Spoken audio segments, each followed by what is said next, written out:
Macmillan Audio presents His to Possess by Opal Carew. Read for you by Mackenzie Hart.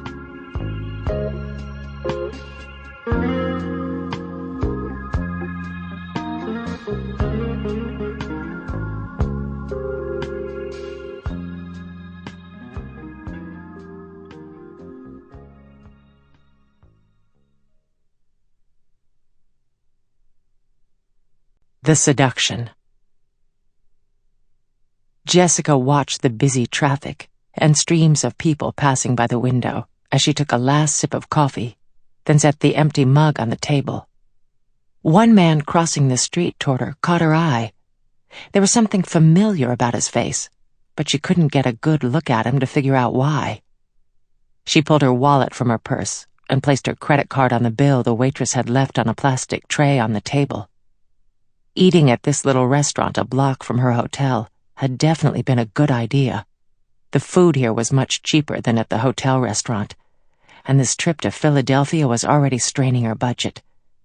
Coming here for the big career fair was worth the risk, though. The waitress came by and picked up her card. As Jessica waited for her to return, she continued watching the men and women rushing by in business attire, trying to catch sight of the man again.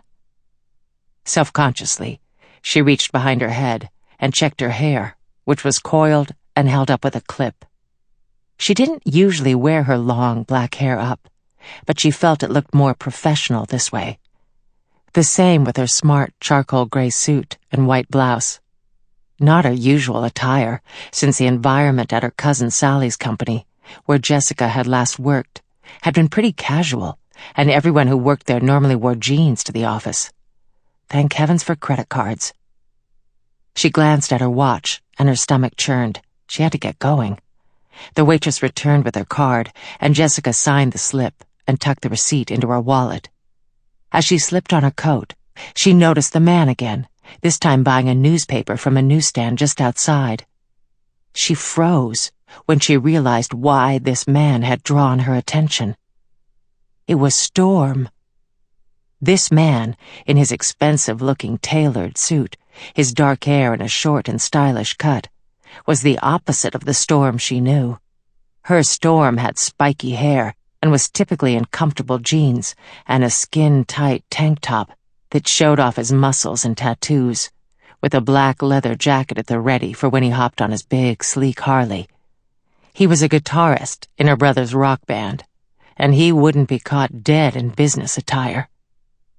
She watched the suited man as he tucked the paper under his arm and started walking down the street. That was definitely Storm's face. She gathered up her purse and briefcase from the chair beside her and stood up. What was Storm doing here? And dressed like that? She hadn't seen him in over a month. Not since the night he'd walked out on her.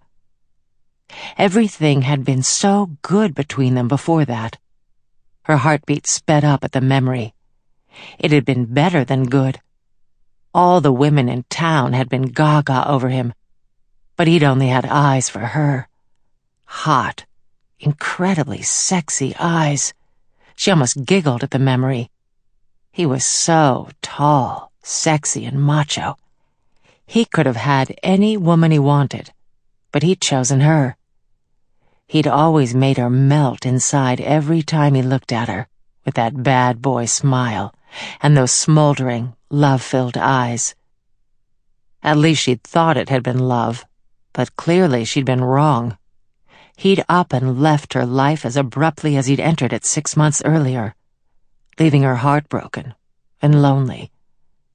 She strolled to the door of the restaurant and stepped outside into the cool air. The sky was overcast, and she hoped the rain would hold off until she was inside the career fair. She noticed Storm was now in the crowd of people waiting at the light on the next block. The light turned green, and he crossed. Why was he here in Philadelphia? Was it possible he'd come here looking for her? Maybe... Sample complete. Ready to continue?